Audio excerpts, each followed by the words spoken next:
Everybody, this is A.S. Pandit here and I welcome you all to the Catalyst Group GS classes। आज हम इस class के अंदर citizenship का एक स्टेप आगे लेके जा रहे हैं। लास्ट क्लास के अंदर मैंने आपको सिटीजनशिप जो हमारा पार्ट 2 है, उससे पहले पॉलिटी की काफी सारी क्लासेस आ चुकी हैं। From the very beginning preamble से हम चल रहे हैं, बेसिक स्ट्रक्चर हम समझ चुके थे। उसके बाद हमने पूरे स्केड्यूल्स और पार्ट्स को ऐसे याद कर रहा है वो देख लिया था। फिर हमने फंडामेंटल राइट स्टार्ट किया था और हम राइट टू इक्वालिटी कंप्लीट कर चुके थे। उसके बाद हमने सिटीजनशिप वाला पोर्शन उठाया था। सिटीजनशिप वाले पोर्शन के अंदर हमने उसका पार्ट 2 को थोड़ा सा समझा था, जिसके अंदर हमने सिटीजनशिप कैसे लेनी है, 1950 वाला सिस्टम जो हमारा कॉन्स्टिट्यूशन का सिस्टम था, और उसके साथ में जो सिटीजनशिप ऑफ इंडिया एक्ट 1955 था, वो दोनों चीजें हमने समझ ली थी। आज का लेक्चर बहुत ज्यादा इंपॉर्टेंट होने वाला है, क्योंकि इस लेक्चर से गारंटीड आपको एक क्वेश्चन एग्जाम के अंदर मिलेगा, 100% श्योर है। सिर्फ कॉन्सेप्ट समझना, रटने की कोशिश मत करना और ध्यान से चीजों को दिमाग लगा के समझने की कोशिश करना। इमोशनल होने की जरूरत नहीं है। यहां पे हम कॉन्सेप्ट समझना चाह रहे हैं, यहां पे हम पॉलिसी समझना चाह रहे हैं। अपनी व्यू पॉइंट रखने की जरूरत नहीं है नीचे। हाँ, लेक्चर अच्छा लगे तो कमेंट करके ये बता देना, अच्छा लगा, मुझे उसको देख के अच्छा लगेगा। फालतू बातें, लड़ाई नहीं चाहिए, बता रहा हूं मैं, लेक्चर डिलीट कर दूंगा वरना। आज हम बात करेंगे सीएए का जो एक्ट अभी यहां पे हमारा जो अमेंडमेंट हुआ है 2019 के अंदर, उसका हम पूरा कॉन्सेप्ट समझने वाले हैं कि एक्चुअल में क्या था और क्या चेंजेस आए हैं, और उन चेंजेस की वजह से लोगों को जो प्रॉब्लम हो रही है, जो इश्यूज लोग रख रहे हैं अपने, वो एक्चुअल में है क्या। चाहे वो असम को लेके हो तो उसकी हम थोड़ी सी हिस्ट्री देखेंगे कि एक्चुअल में वो इश्यू क्यों राइज हुए हैं और क्यों लोगों को इतनी प्रॉब्लम हो रही है। वन बाय वन करके स्टार्ट करेंगे। सबसे पहले हम कॉन्सेप्ट समझ लेते हैं कि इंडिया के अंदर अगर आप बहुत पुराने टाइम से देखोगे तो कुछ ना कुछ लोग हमेशा किसी और कंट्री से आते रहे हैं, जिनको बोला जाता है माइग्रेंट्स। माइग्रेंट्स का मतलब होता है आप अपनी किसी एक जगह से किसी और जगह पे मूव करते हो। यहां हम कंट्री के रिस्पेक्ट में बात कर रहे हैं, तो सबसे पहले हम माइग्रेशंस की बात करते हैं कि किस किस कंट्री से इंडिया के अंदर लोग माइग्रेट किए हैं, मूव किए हैं। कॉन्सेप्ट समझना। From the very beginning 12th century से अगर आप बात करोगे तो सबसे पहले ईरान से, ये हमारे पास यहाँ मैंने मैप आपको बना के दिखाया हुआ है, यहाँ ईरान वाली साइड से इंडिया के अंदर बहुत सारे माइग्रेशंस हुए थे। 12th सेंचुरी से बहुत सारे लोग आने लग गए थे, पारसीज वगैरह, वो मूव करने लगे थे। इंडिया में आज भी बहुत सारे पारसीज सिटीजन है जो इंडिया के। बहुत सारे लोगों का मूवमेंट स्टार्ट हुए थे ईरान से, जो ईरानी लोग हैं वो मूव करे थे। उसके बाद 1947 के टाइम पे आप जानते हो पाकिस्तान और इंडिया जब अलग हुआ था, उस समय भी बहुत लोग आए थे, बहुत लोग गए थे, तो उस समय भी काफी हैवी लेवल पे माइग्रेशंस हुए थे। जो पाकिस्तान क्योंकि दूसरी कंट्री हो गया था, वहां से लोग जो भी आ रहे हैं उनको हम माइग्रेंट्स ही कंसीडर करेंगे। उसके बाद 1960 और 71 के बीच में जब बांग्लादेश का फॉर्मेशन होने वाला था, उस टाइम पे भी काफी बांग्लादेश से लोग इंडिया के अंदर मूव किए थे। ध्यान रखना, बांग्लादेश पाकिस्तान इंडिया का एक टाइम पे पार्ट हुआ करता था, लेकिन जब वो पार्ट नहीं है या पार्ट से हट चुका है, उस टाइम पे जो भी लोग वहां से आए हुए हैं या आ रहे हैं, वो सारे लोग इंडिया के नहीं कहलाएंगे। क्लियर? तो उस समय बांग्लादेश से भी काफी माइग्रेंट्स आए थे, काफी लोग उस टाइम पे मूवमेंट किए थे। ठीक है। 1960 के अराउंड, 1960 की बात करोगे तो चाइना तिब्बत वॉर चल रहा था। तो चाइना तिब्बत वॉर की वजह से, चाइना क्योंकि इंडिया से आपको पता है नेपाल के थ्रू बाउंड्री शेयर करता है, तो और डायरेक्ट भी शेयर करता है, तो वहां से काफी लोग इंडिया के अंदर मूव कर गए थे, तिब्बतन्स बहुत सारे। तो 1960 के अराउंड बहुत सारे तिब्बतन्स का भी मूवमेंट इंडिया के अंदर देखा गया था, ये भी माइग्रेंट्स ही है। ठीक। उसके बाद 1979 की अगर आप बात करोगे तो अफगानिस्तान पे से भी काफी लोग मूव करके गए थे, जो इंडिया में काफी पहुंचे थे। एक्चुअली रशिया, मतलब जो पहले सोवियत यूनियन था, उनके और अफगानिस्तान का कुछ टेंशन चल रहा था, इसकी वजह से काफी अफगानी इंडिया की तरफ माइग्रेट कर गए थे, मूव करके आ चुके थे। क्लियर? उसके बाद 1980 और 2000 की टाइम की बात करोगे तो 1980 और 2000 में श्रीलंका से काफी श्रीलंकन तमिल्स मूव करके इंडिया के अंदर आए थे, क्योंकि वहां पे भी सेम वही चीज चल रहा था। श्रीलंकन्स और वहां के जो तमिल्स थे उनके बीच में वॉर चल रही थी, तो काफी तमिल्स वहां से इंडिया के अंदर मूव करके आ गए थे, श्रीलंकन तमिल्स जो थे। ठीक। उसके बाद हम बात करेंगे 2015 और 17। 2015 से 17 के बीच में रोहिंग्यास जो म्यांमार के हैं, वो लोग भी काफी लोग इंडिया के अंदर माइग्रेट करके आए। तो बेसिकली अगर हम देखें तो इंडिया की माइग्रेंट्स की अगर आप हिस्ट्री देखोगे तो काफी सारे लोग इंडिया के अंदर मूव किए हैं अलग अलग कंट्रीज से। लेकिन इंडिया एज अ कंट्री किस किस को अलाउ किया जाए एज अ सिटीजन, मतलब उसको सिटीजनशिप दी जाए, वो डिसाइड करने के लिए कॉन्स्टिट्यूशन ने एक तो डायरेक्ट सिस्टम बताया था कि 1950 की जो डेट फिक्स की गई थी, लास्ट क्लास देख रहा 1950, उस टाइम पे उस दिन जो जो कंट्री में है, जो जो लोग हैं, जो जो लोग प्रेजेंट हैं, जो कंट्री के हैं, उनको सिटीजनशिप दे दी जाएगी। 1950 के बाद जैसे हम लोग हैं या कोई उसके बाद अगर सिटीजनशिप लेना चाहता है, हम लोग तो ठीक है हमारे पास तो आ ही रही है, बट अगर कोई लेना चाहता है, कोई एक्वायर करना चाहता है, तो उसके लिए एक्ट बनाया जाता है। 1950 के बाद जितने भी जो लोग सिटीजनशिप चाहते हैं उनको एक्ट के थ्रू मिलती है। वो एक्ट 1955 का एक्ट आया था। बट उस एक्ट को चेंज कर दिया गया। अच्छा, ये माइग्रेशंस होते क्यों हैं? माइग्रेशंस होते क्यों हैं? अगर आप कॉन्सेप्ट समझने की कोशिश करो, किसी भी जगह से कोई दूसरी जगह क्यों जाएगा? जब वो परेशान होगा, जब उसे दिक्कत होगी। सीधी सी बात है, बिना मजे में तो भाग नहीं जाएगा। आज मैं एंजॉय कर रहा हूं, मैं कहीं और भाग जाता हूं, क्यों भागूंगा भाई? मैं मजे आ रहा है, मैं यहीं रहूंगा। कोई तंग करेगा, परेशान करेगा, तभी तो आओगे। वो तंग करना और परेशान करने को हिंदी में बोला जाता है टेक्निकली उत्पीड़न। उत्पीड़ा होता है ना, इंग्लिश में बोला जाता है परसिक्यूशन। परसिक्यूशन का मतलब होता है किसी भी एक पर्टिकुलर ग्रुप के लोग किसी और पर्टिकुलर ग्रुप के लोग को दबाते हैं, परेशान करते हैं, तंग करते हैं। वो तंग करना, परेशान करना किसी भी तरीके का हो सकता है। वो रिलीजियस भी हो सकता है, रिलीजन को बेस रख के कि भाई हम बहुत सारे हैं, तुम बहुत कम हो। वो पॉलिटिकल भी हो सकता है, वो पावर के बेस पे भी हो सकता है। तो परसिक्यूशन किसी भी एक ग्रुप को दूसरे ग्रुप को दबाने का सिस्टम होता है। तो दूसरा ग्रुप दबेगा तो वो परेशान होगा।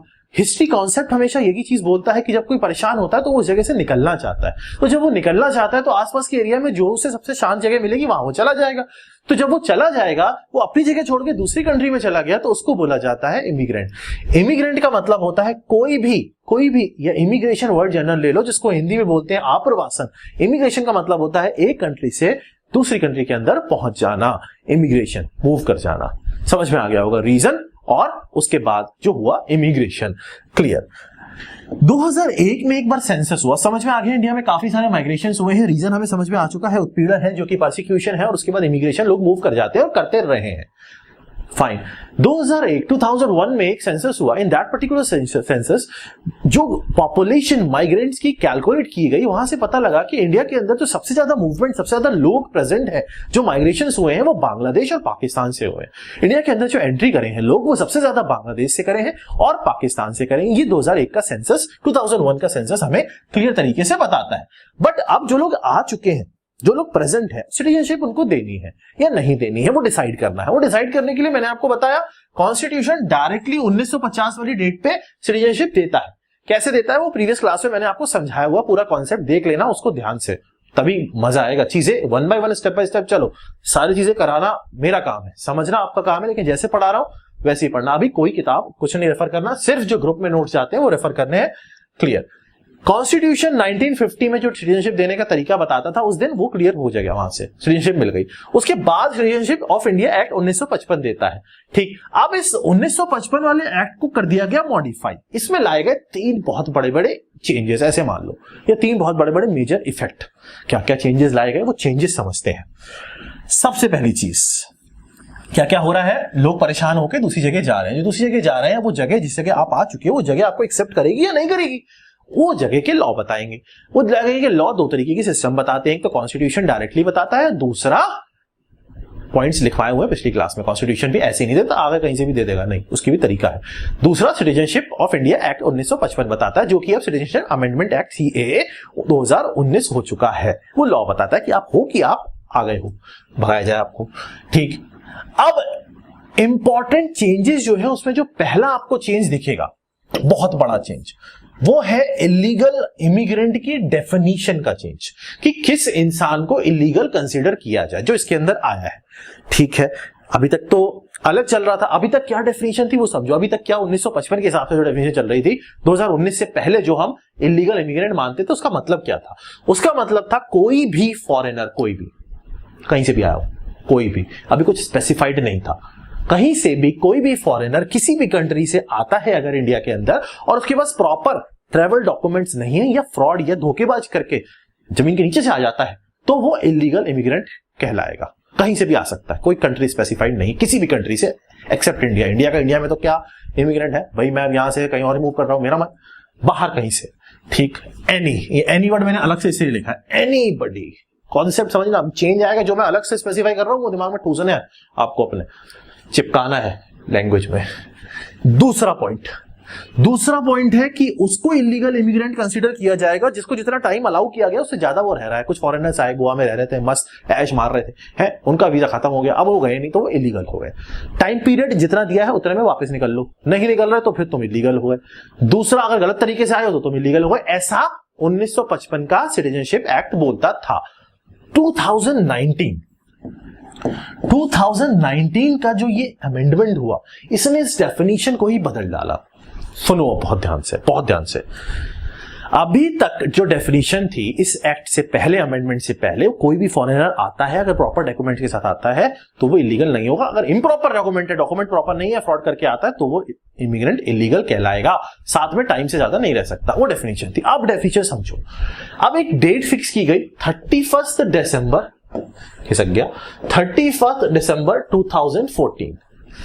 ऐसा कहा गया, ध्यान से सुनना, जो लोग 31 दिसंबर 2014 से पहले इंडिया में एंट्री कर गए हैं, जो लोग 2014 31 दिसंबर से पहले इंडिया में एंट्री कर गए हैं और वो लोग इन 3 कंट्री में से किसी एक कंट्री के हैं, अफगानिस्तान, पाकिस्तान और बांग्लादेश, जो लोग इन 3 कंट्री के हैं और 31 दिसंबर 2014 से पहले इंडिया में एंट्री कर गए हैं और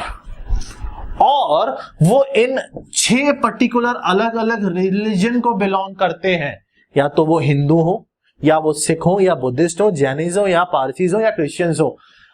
31 दिसंबर 2014 से पहले ये 6 कम्युनिटी के लोग इन 3 कंट्री में से अगर आए हुए हैं, 3 कंट्री 6 कम्युनिटी, 3 कंट्री 6 कम्युनिटी, इनमें से अगर लोग आए हुए हैं तो उनको इलीगल नहीं माना जाएगा।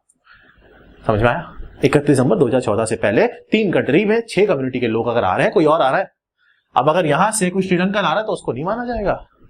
समझ में आ रहा ना? इन 6 कम्युनिटी के लोग इन 3 कंट्री से आने चाहिए, नहीं कहीं और से आ रहे हो, ना ना ना, इन्हीं में से, तो आपको इलीगल नहीं माना जाएगा। पहला डेफिनेशन तो ये बदल दिया गया भाई साहब। अभी तक तो एनी फॉरेनर था, अब एनी नहीं है, अब कंसीडर करा जा रहा है 3 स्पेसिफिक कंट्रीज, इनको तो हम दे देंगे अगर वो इन कम्युनिटीज को बिलोंग करते हैं और इस डेट से पहले आए हुए हैं। और अगर आप इस डेट के बाद आए हो तो यहां पे एक सिस्टम और लगाया गया। ऐसा कहा गया कि अगर आप बाद में आते हो, तो कम से कम 5 साल आपको इंडिया में काम करते हुए बिताने पड़ेंगे। दूसरा चेंज, 1955 को जो एक्ट था वो कहता था किसी भी फॉरेनर को अगर सिटीजनशिप चाहिए तो उसको कम से कम 11 साल इंडिया में काम करते हुए बिताने पड़ेंगे तो वो अप्लाई कर सकता है।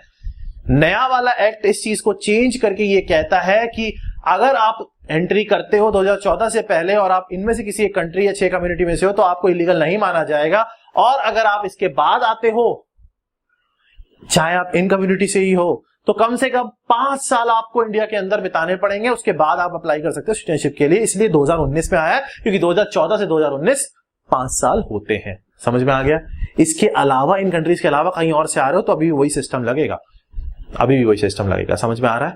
इलीगल वाला। अभी आप लीगल तभी होगे जब इन 3 कंट्री से, इन 6 कम्युनिटी में से हो। अगर इन 6 में से नहीं हो तो फिर आप इलीगल ही कहलाओगे। समझ में आ गया होगा? क्लियर? इलीगली कहलाओगे तभी जब आप आ रहे हो। समझ में आ रहा है ना? अगर आ चुके हो then it is fine, there is no issue in that. Clear? कहां से? अफगानिस्तान, पाकिस्तान और बांग्लादेश से। जो इनसे नहीं आए हैं, जो पहले से इंडिया में रह रहे हैं, उनको कोई टेंशन वाली बात यहां पे नहीं है। क्लियर? जो बड़ा चेंज यहां पे देखा गया, मैंने आपको बताया, एक्वायर करने का जो टाइम पीरियड है वो 11 साल से 5 साल कर दिया गया है। कोई दिक्कत नहीं। ठीक, अब दिक्कत सुनो। लोगों के इश्यूज बनने लगे। आपने देखा बहुत सारी चीजें हैं, लोग परेशान हो रहे हैं। कुछ लोगों को तो समझ भी नहीं आया था, लोग परेशान होने लग गए हैं। कोई लोग कुछ और बोल रहे हैं। आजकल ये बहुत होता है, कोई इश्यू बनता है, वो इंसान जिसको पता भी नहीं होता वो ज्यादा बड़ा इश्यू बना देता है। जिसको पता होता है वो फिर भी सोचता है यार ठीक है, नहीं बनाना इश्यू, हम अपने तरीके से बात रखते हैं। बात रखने का भी तरीका होता है ना। कोई भी इंसान किसी के सामने कोई बात रखता है, प्रॉपर तरीके से रखोगे तो चीजें होने के चांसेस रहते हैं। But India is unpredictable. Issues की अगर हम बात करें, सबसे पहला क्वेश्चन ये आया कि सिर्फ इन 3 कंट्री को ही क्यों बताया गया। इंडिया के अंदर माइग्रेशन हमने देखे अलग अलग कंट्री से हुए, तो अफगानिस्तान, पाकिस्तान और बांग्लादेश को क्यों पकड़ा गया? सबसे पहली बात है ना, ये तो आर्टिकल 14 का वायलेशन है। आर्टिकल 14 राइट टू इक्वालिटी की बात करता है, तो आप सिर्फ 3 कंट्रीज को क्यों बात कर रहे हो? अगर कोई हिंदू किसी और कंट्री से आता है तो आप उसको इलीगल मानोगे, है ना? तो यहां पे सुनना बात को, यहां पे जो गवर्नमेंट ने पॉइंट रखा वो ये रखा, जो उन्होंने समझाने के लिए बोला वो ये बोला कि भैया ये जो कंट्रीज हैं, अपना अपना पॉइंट हर इंसान रखता है, ये जो कंट्री हैं, जो 3 कंट्री की हमने बात की गई है, अफगानिस्तान, पाकिस्तान, बांग्लादेश, इन 3 कंट्री को इसलिए रखा क्योंकि ये प्योरली इस्लामिक कंट्रीज हैं। These are not secular countries. Secular country का मतलब होता है जैसे इंडिया है, इंडिया के अंदर सेकुलर है लोग। सेकुलर का मतलब हम हर रिलीजन को सेम रिस्पेक्ट से देखते हैं, ऑब्वियस सी बात है। ये लोगों ने ये बोला कि ये जो कंट्रीज हैं ये नॉन सेकुलर हैं, ये प्योरली इस्लामिक कंट्रीज हैं, और इन इस्लामिक कंट्रीज के अंदर ये जो 6 लोग हैं, इन कम्युनिटी के लोग जो रह रहे हैं, वो बहुत ज्यादा परसिक्यूशन झेल रहे हैं, उत्पीड़न झेल रहे हैं। तो अगर वो आते हैं और वो इंडिया के होते हैं तो उनको हम एक्सेप्ट करेंगे। ऐसा ये पॉइंट उन्होंने रखा, गवर्नमेंट ने रखा।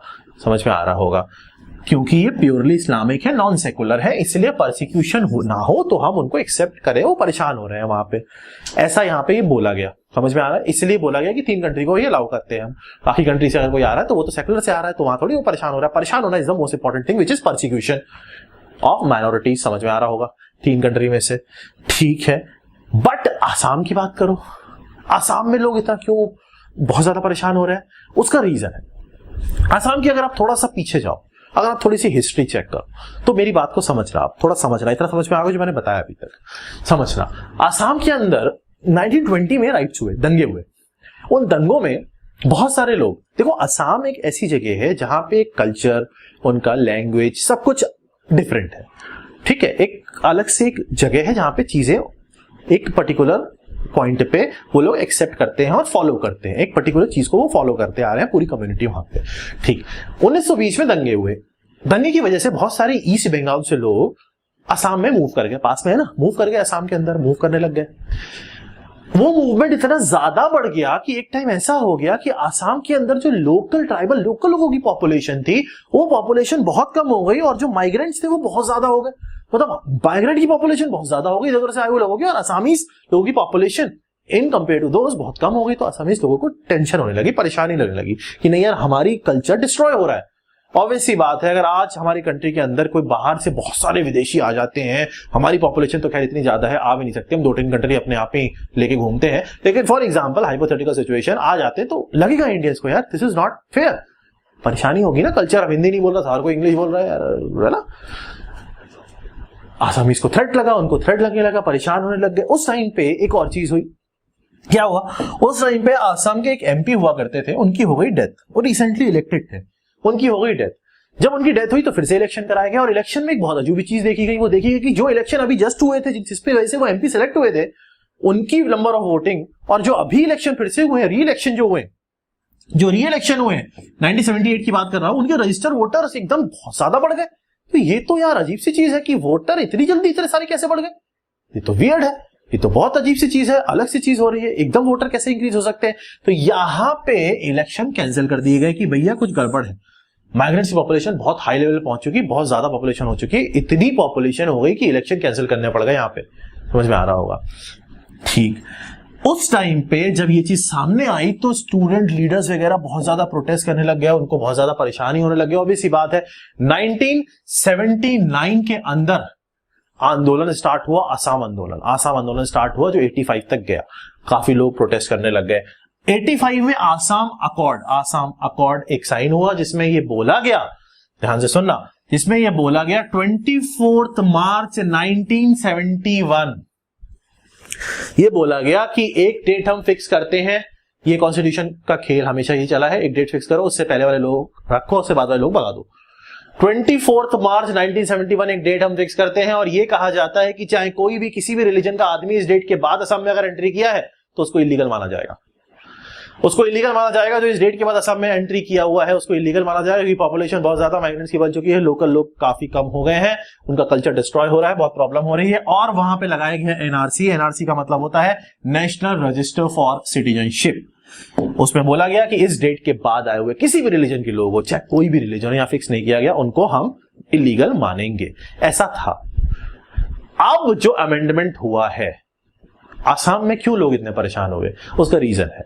अब जो अमेंडमेंट हुआ है, वो अमेंडमेंट ये कहता है कि ये जो डेट आपने फिक्स की थी और आपने कहा था कि इस डेट के बाद वाले लोगों को इलीगल माना जाएगा, 1971 के बाद वाले लोगों को इलीगल माना जाएगा, और जो लोग आए हैं इसके बाद उन सबको इलीगल कंसीडर किया जा रहा था। बट अब आप ये कह रहे हो कि अगर आप 2014 31 दिसंबर तक आ गए हो इंडिया के अंदर, असम तो इंडिया का ही पार्ट है ना, अगर आप आ गए हो तो आपको इलीगल कंसीडर नहीं किया जाएगा, अगर आप उन 3 कंट्री और 6 कम्युनिटी में से किसी एक में से हो। समझ में आ रहा है? 3 कंट्री और उन 3 कंट्री में से किसी 6 कम्युनिटी जो हमने बताई है, उनमें से अगर कोई भी लोग 2014 तक एंट्री कर गए हैं, उनको कंसीडर किया जाएगा कि वो लीगल नहीं है। और पहले आप बोलते थे 1971 20 जो मार्च वाली डेट है उसके बाद वाले सारे लोग इलीगल होंगे, तो ये कॉन्ट्राडिक्टरी हो गया। तो आसामीज को लोगों को लगा ये गलत है, हमें पहले आपने ऐसे बोला अब आप ऐसे बोल रहे हो, प्रोटेस्ट वगैरह वहां पे भी काफी ज्यादा इस चीज को अपोज किया गया CAA को, है ना। तो समझ में आ रहा हो, जो पहले मार्च पे बंद हुई थी 1971 के बाद वाले को अलाउ नहीं किया जाता, अब आप 2014 तक लोगों को अलाउ कर रहे हो, चाहे वो 3 कम्युनिटी की, और मैक्सिमम जो एंट्री इंडिया के अंदर वो आप जानते हो पाकिस्तान और बांग्लादेश से ही है। इस वजह से ये सारे इश्यूज बन रहे हैं। ये सिटीजनशिप अमेंडमेंट एक्ट का पूरा निचोड़ और एक समझ लो बेसिक कॉन्सेप्ट है। ये वाला लेक्चर, इससे जस्ट पहले वाला लेक्चर, दोनों लेक्चर साथ में देखना। ये भी देख लिया, एक बार फिर से वाला देख लो, मजा आ जाएगा, पूरा सिटीजनशिप दिमाग के अंदर चिपक जाएगा। अब जो नेक्स्ट लेक्चर है, क्योंकि फंडामेंटल राइट टू इक्वालिटी पे छोड़ा था, जहां मैंने मंडल कमीशन का स्टार्ट किया था, वो लेक्चर लेके मैं अब फंडामेंटल राइट वाला 3rd पार्ट भी कंप्लीट कर दूंगा। इसकी वजह से पार्ट 1, पार्ट 2 और पार्ट 3 तीनों हमारे पॉलिटी के खत्म हो जाएंगे। पॉलिटी भी बढ़िया तरीके से चल रही है, हिस्ट्री भी चल रही है, ज्योग्राफी अभी जस्ट मैंने इससे पहले लेक्चर अपलोड किया, जरूर देख लेना। ज्योग्राफी की 3री क्लास भी अपलोड हो चुकी है। मेहनत करते रहो, मेहनत करोगे तो मजा आएगा मुझे भी पढ़ाने में और आपको भी पढ़ने में। रिजल्ट चाहिए, मेहनत करो, और अच्छा लगे अगर समझ में आता है तो शेयर करो, बच्चे बढ़ेंगे, थोड़ा मोटिवेशन मिलता है। कम जाओगे तो मोटिवेशन डाउन होता है पढ़ाने का, लगता नहीं कि इंटरेस्टेड है, कोई सीरियस है बच्चा। ग्रुप जो टेलीग्राम ग्रुप बताया हुआ है आपको, उस ग्रुप को ज्वाइन कर लो। ग्रुप का नंबर आपके पास ऑलरेडी है 6397788939। इस पे टेलीग्राम पे मैसेज कर देना, 6977888939 टेलीग्राम पे मैसेज करना, या फिर सर्च कर लेना। ग्रुप का लिंक आपको पिन कमेंट में मिल जाएगा, नाम है कैटलिस्ट ग्रुप ऑफिशियल। ज्वाइन कर लो। नोट्स क्लास के बाद ज्योग्राफी के जा चुके हैं, इसके भी उस पे पहुंच जाएंगे, डाउनलोड कर लेना, पढ़ते रहो और तैयारी करते रहो। Thank you.